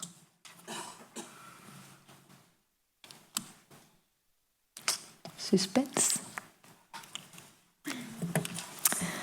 Allez, en résumé. Alors que les cas de pédiatrie de 0-14 ans ont représenté 1 pour 1000 de l'ensemble des cas d'hospitalisation, c'est les chiffres de Santé publique France, depuis le printemps 2020, nous, on a noté une nette augmentation d'enfants hospitalisés pour troubles psychiques anxieux et pour troubles psychiatriques. Les enfants, donc, ils présentent des difficultés de concentration, de mémorisation, ainsi qu'un état de fatigue physique et psychique. Vous allez me dire comme nous tous, mais là, les enfants présentent un retard net de langage, donc on peut bien comprendre pourquoi, avec des difficultés à lire les expressions émotionnelles, entre autres. Et surtout une chute de plusieurs points de QI. Alors même s'il y a un mythe comme quoi chaque génération perd en QI, là on a pu le mesurer si vous voulez. On a une échelle d'intelligence et voilà, vous voyez comme c'est dommageable. Les services psy font valoir une augmentation de 600% de consultations en pédopsychiatrie. Alors pour savoir que dans les CMP, des fois il y a 1 an et demi d'attente, 2 ans, j'ai entendu il n'y a pas longtemps à Marseille. Une nette augmentation des troubles anxieux, alors type maux de ventre encore, on y reviendra, des troubles phobiques, de la scolarité, on aura compris, et de l'alimentation et des cauchemars. Selon l'Association française de pédiatrie ambulatoire, 67% des enfants masqués auraient changé de comportement. Alors pour la suite, je propose aux plus sensibles de détourner leur écoute 2 minutes. Parce que depuis le printemps 2020, les hospitalisations pour dépression, scarification et TS sont en nette augmentation. Selon les spécialistes, alors par exemple le professeur Delorme, chef du département psychiatrique à Paris, il y a plus d'enfants qui sont décédés par suicide qu'à cause du Covid. Et en janvier 2022, M. Véran, porte-parole du gouvernement et médecin, annonce le décès de 13 mineurs de 0 à 9 ans. Alors entre parenthèses, comme je vous ai dit, 5 à 7 ans, donc un tout petit peu avant la période de latence, la représentation de la mort, ça dépend de la pensée magique. C'est-à-dire que pour eux, mourir, c'est un petit peu devenir invisible. C'est pas vraiment réel, c'est pan, t'es mort, hop, on rejoue aux Indiens, aux cow-boys. Donc là, c'est pas matériel. En revanche, à partir de 7-8 ans, les petits, ils commencent à réaliser que mourir, c'est définitif. Des fois, ils ont eu une mamie, ils ont bien compris qu'elle ne revient pas, ou leur chien, ou voilà. Alors, ceux qui vivent leur souffrance psychologique comme insurmontable du fait de leur inexpérience de la vie, ils passent à l'acte. Mais ils passent à l'acte d'une manière que les adultes, des fois, ne comprennent pas. Parce que comme ils agissent sous le coup de l'impulsivité, ils traversent la route sans regarder, on peut parler d'accident, nous, en tant qu'adultes. Voilà, si on n'a pas pu lire leur souffrance en amont. Donc, 13 mineurs de 0 à 9 ans et 15 de 10 à 18 ans, ça fait 28 décès de mineurs depuis le début de la crise. Donc, il y a une étude pédiatrique qui annonce que fin 2020, une hausse de 300% des suicides chez les moins de 15 ans. Et par comparaison à 2014, c'est 0,2% pour 100 000 habitants chez les moins de 14 ans. On va déplomber. Non ?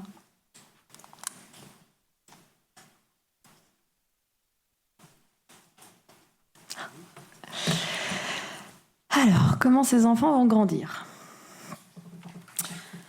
Ou plutôt, comment en finir avec le mythe illusoire de l'adaptation des enfants, qui me tient à cœur.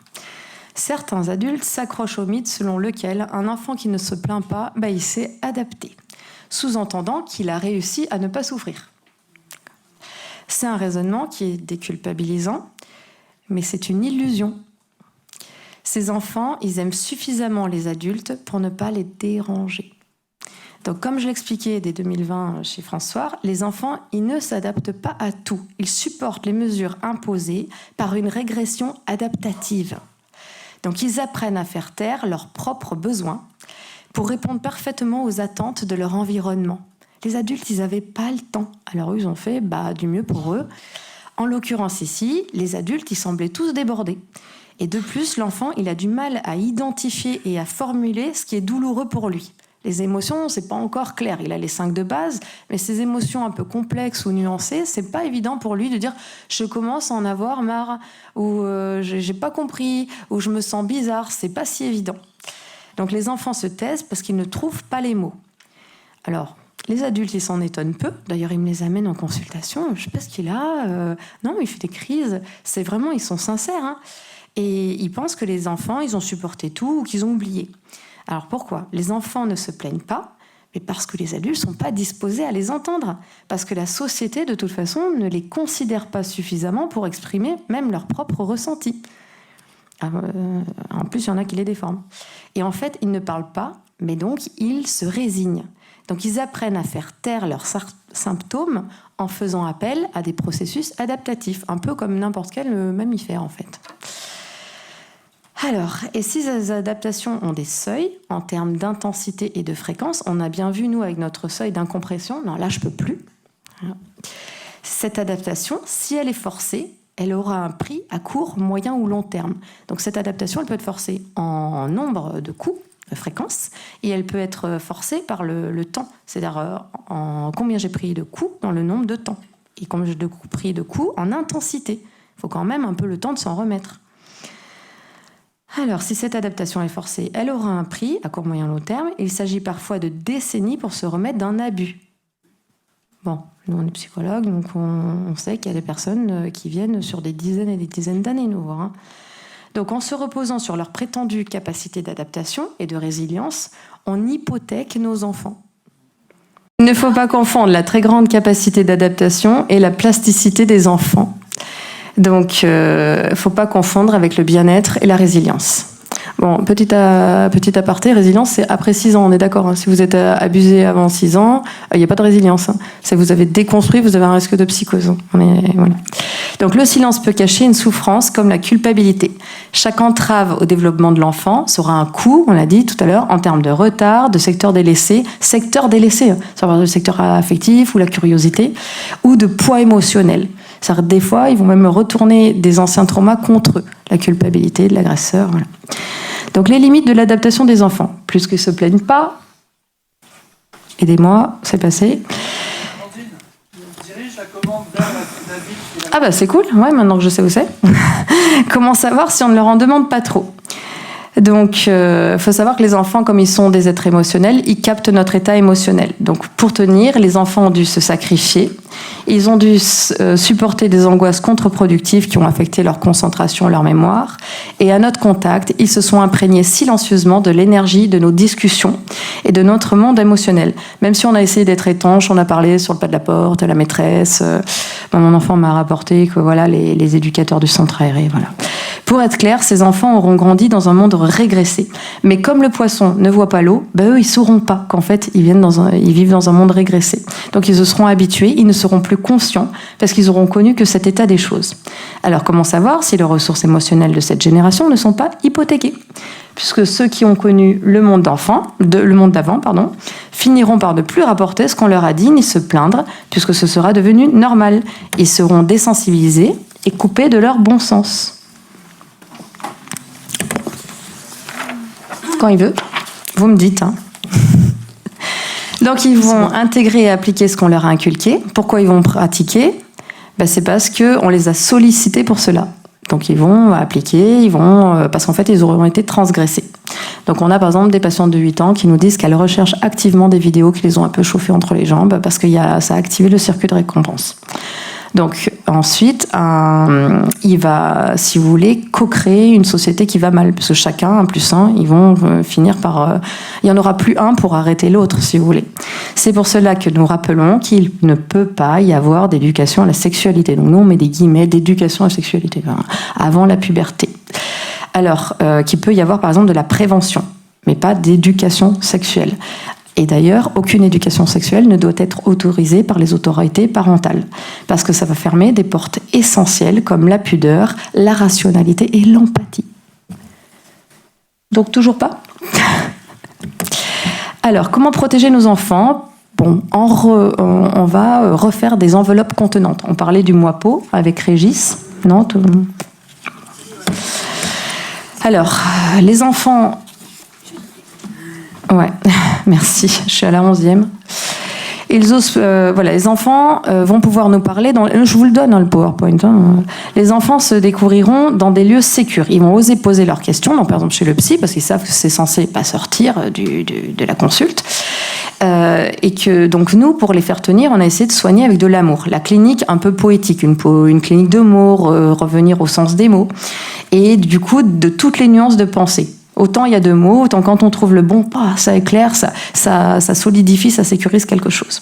Donc en entrant dans le langage, l'enfant il exprime son désir inconscient de rentrer en communication, c'est ça l'amour. Donc les mots, en fait, ils ont ce pouvoir de décliner tous les sentiments et les nuances. Je vous passe, du coup, comment on s'y prend, nous, les psys, pour entendre un enfant, parce que ce qui vous intéresse, c'est comment on contient le chagrin, puisque c'est des êtres émotionnels, comment on le détecte. Donc, comment se pose la question d'accompagner des enfants ? C'est bon ? Donc en fait, il faut apprendre à les écouter, à écouter la souffrance dans le tendre d'une souffrance lovée au creux de l'amour qui nous porte. C'est-à-dire qu'évidemment, ils vont pas dire « Maman, j'ai un problème ». Ils vont dire « Tu sais, je vais pas bien ». Puis moi, si je m'assois en disant « Ça y est, je suis disposée », là, ils vont me dire « En fait, j'ai un petit souci, voilà ». En fait, ils nous aiment suffisamment pour pas nous déranger et nous décevoir, parce qu'eux, ils associent ça. J'ai un problème, ah bon, je suis décevant, ou nous ennuyer. Et beaucoup de parents et de grands-parents, ils se trouvent dans le même système. C'est que eux-mêmes, pour pas les embêter, ils vont pas savoir quand aborder le sujet.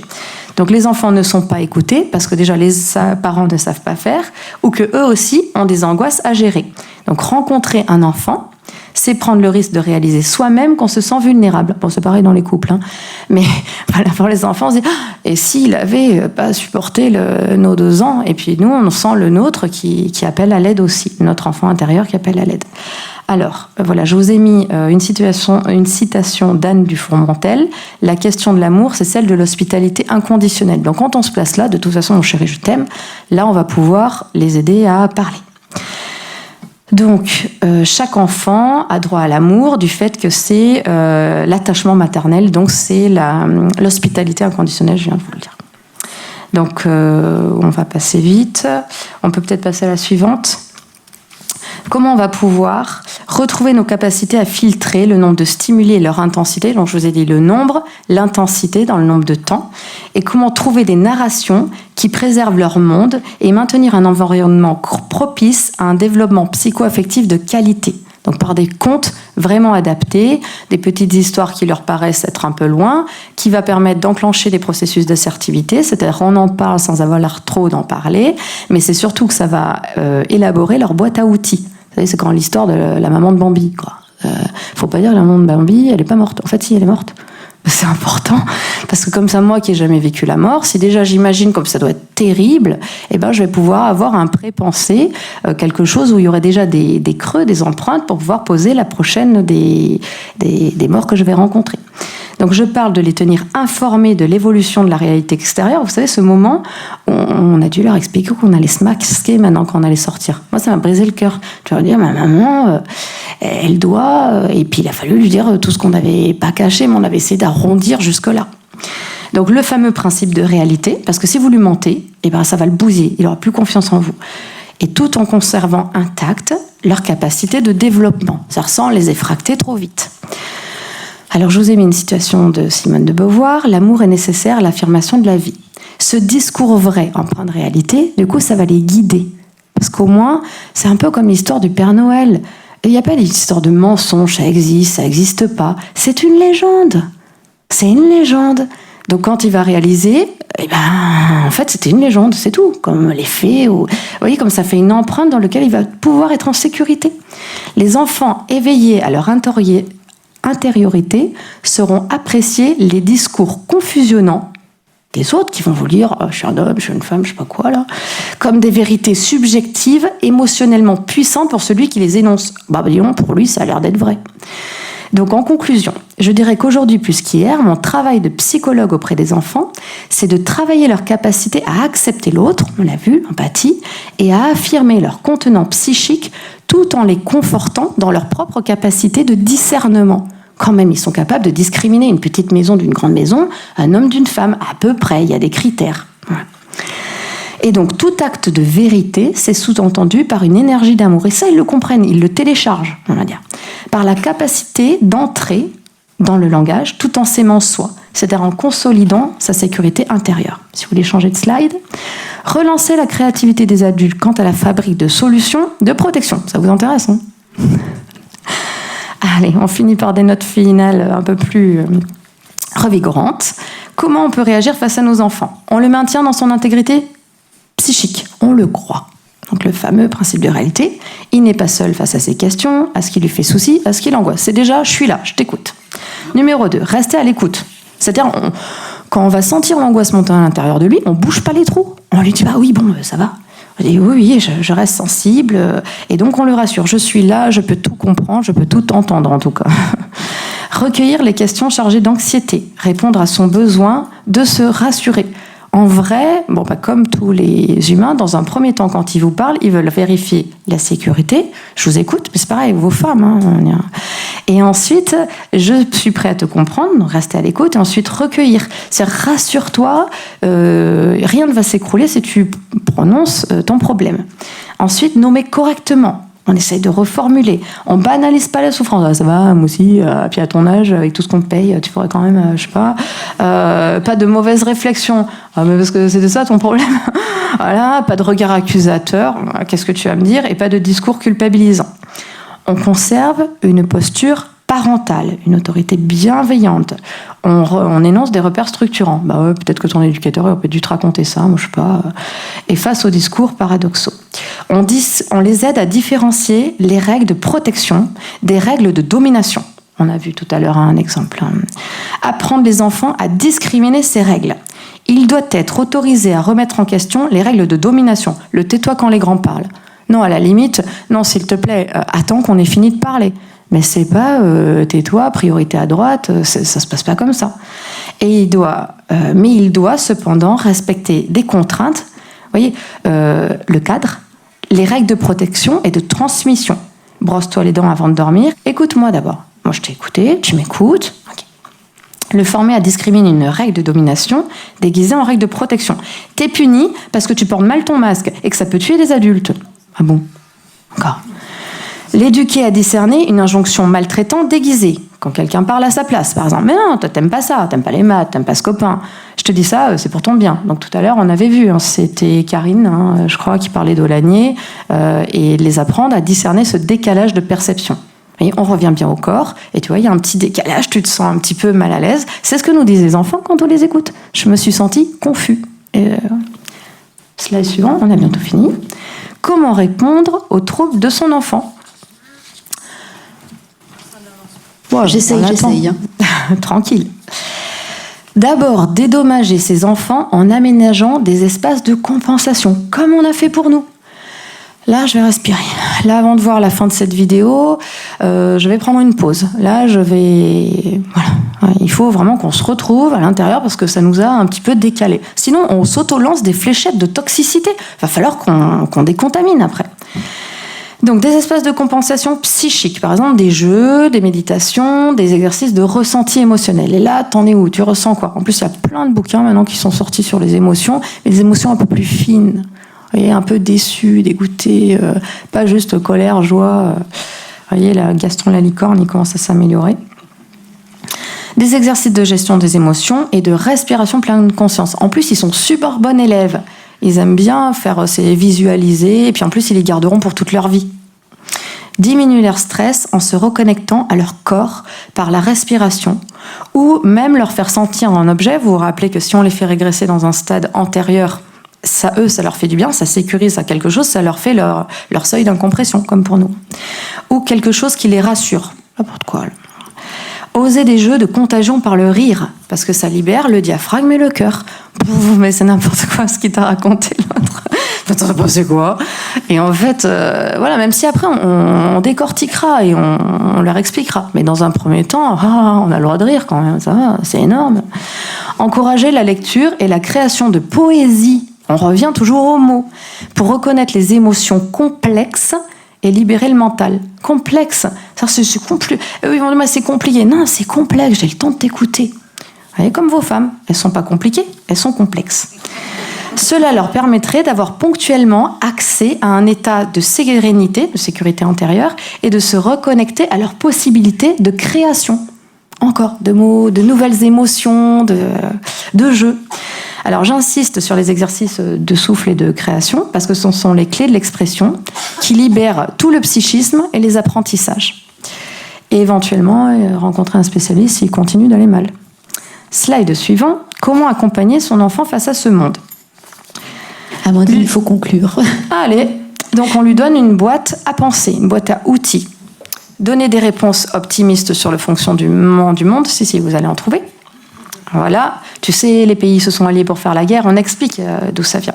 Faire preuve de cohérence, préférer la sensibilisation de la protection de l'intimité du corps. Expliquer, par exemple, un truc simple, on ne peut pas toucher sous ton maillot. Voilà, comme ça, il n'y a pas besoin de dire les seins. sauf en cas d'acte médical avec les parents. Voilà. Privilégier la contention, le rappel de notre confiance en lui, rappeler qu'on n'a pas le droit de faire certaines choses avec lui, et ensuite les sensibiliser à détecter les techniques de séduction dont Régis parlait, et en tout cas ne pas tordre leur ressenti. Ouais, mais j'étais un petit peu d'accord. Non, il n'allait pas faire ça, c'est tout. Comment relancer la vitalité de son enfant? La dernière, donc par l'imaginaire. L'humour, on l'a déjà dit. Ah ouais, tu m'as envoyé direct, ok. Donc ça permet de décoller des agressions. J'ai fini. Donc ça permet de garder leur subjectivité et donc leur liberté interne. La conclusion générale. Donc les chiffres et les bilans psychologiques que je viens de dire, ça révèle un vrai dysfonctionnement de notre société qui en exige trop de nos enfants. Les enfants, donc, ils ont été exposés à une logique imprévisible, des injonctions paradoxales et continues, et une négation de leur bon sens, une surveillance permanente, parce que là, pour le coup, ils étaient surveillés même à l'école, et maintenant, une éducation à des standards qui sont complètement effractants. Alors aussi, je vous exhorte à prendre soin d'eux, en recherchant un maximum à équilibrer vos relations. On ne lutte pas contre ce qu'ils pensent, on l'a déjà dit, ça ne sert à rien de les prendre de front, on les accueille, on les reprend là où ça s'est décousu, parce qu'on les avait cousus quand même, on reprend le fil de dessous et on les reprend dans leurs relations en général. On les aide à préserver l'amour des liens. Mais ton copain, comme nous, on voudrait bien rester copains avec nos copains d'avant et conserver notre fonction contenante et enveloppante. Voilà. J'espère avoir été éclairante et je vais vous remercier quand même de nous aider à réveiller chacun à sa créativité et à sa vitalité. Et je vous remercie pour votre écoute.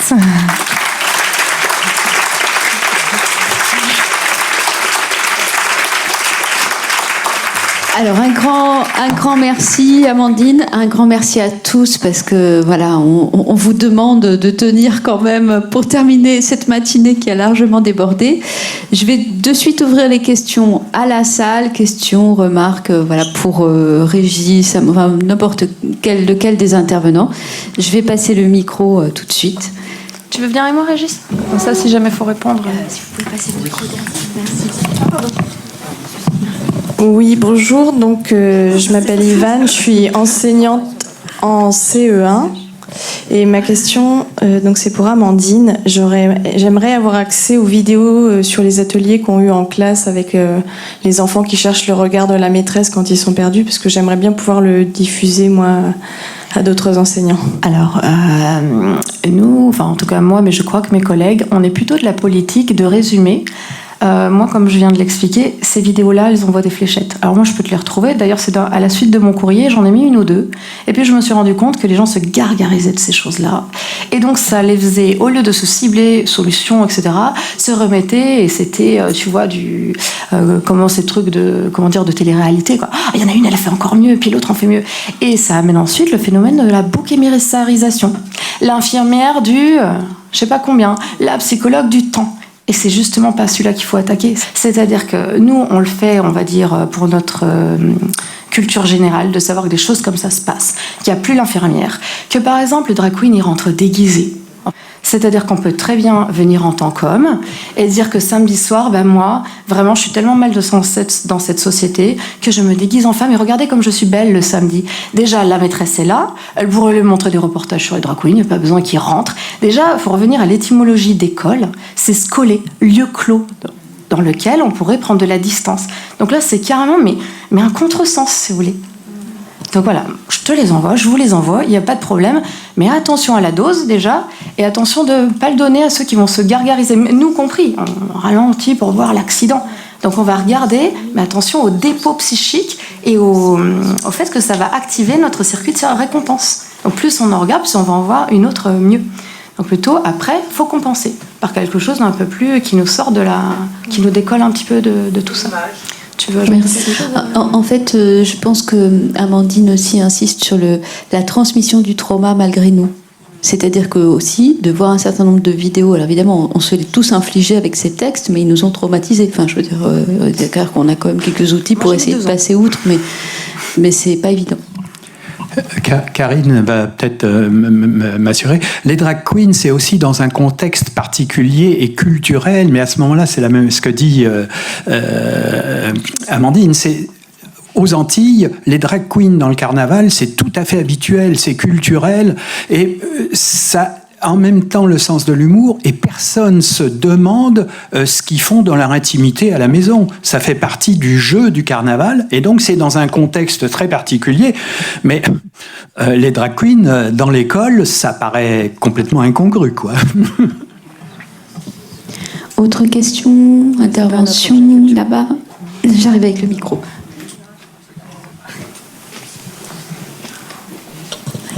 Sylvie, simplement savoir, on a un dispositif sur le harcèlement, on a un certain nombre de lois sur le harcèlement, dont le harcèlement sexuel. Est-ce qu'on peut opposer un harcèlement sexuel aux enfants, aux pratiques qui sont donc exercées à l'encontre des enfants, donc harcèlement sexuel?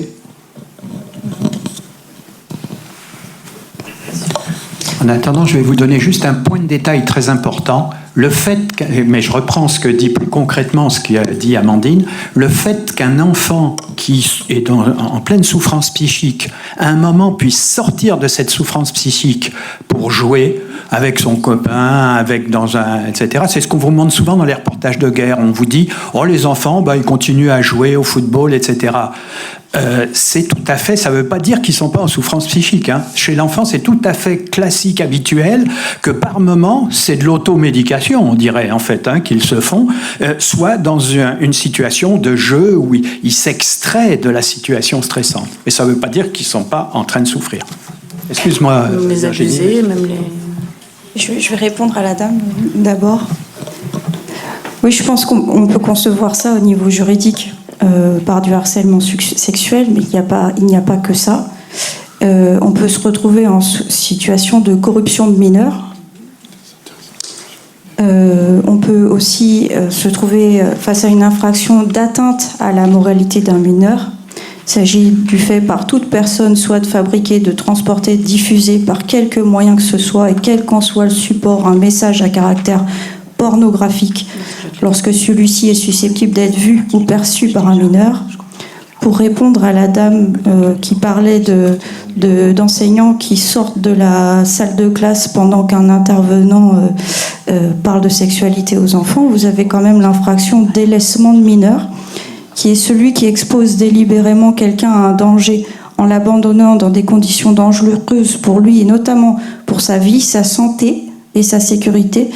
Cet article vise toute la chaîne de l'enseignement jusqu'au ministère de l'Éducation, lorsque des mineurs sont laissés seuls avec un intervenant susceptible de nuire à leur intégrité psychique. On a des textes.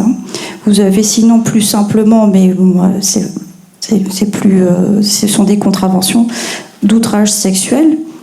Et vous voyez, d'imposer à une personne tout propos ou tout comportement à connotation sexuelle, ou sexiste, mais ça c'est pas le propos, qui soit porte atteinte à sa dignité, soit crée à son encontre une situation intimidante.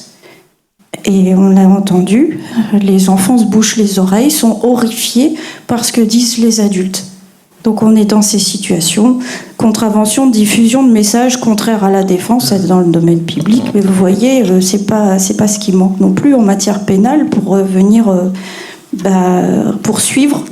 Alors c'est bien, encore une fois, qu'on fasse ce colloque, parce que je m'adresse aux enseignants, aux infirmières, à tous les thérapeutes qui peuvent intervenir auprès des enfants dans les salles de classe, parce qu'il y a des infractions qui sont que l'on peut soulever pour une plainte devant le procureur, pour une citation directe, aussi plainte devant l'ordre concerné.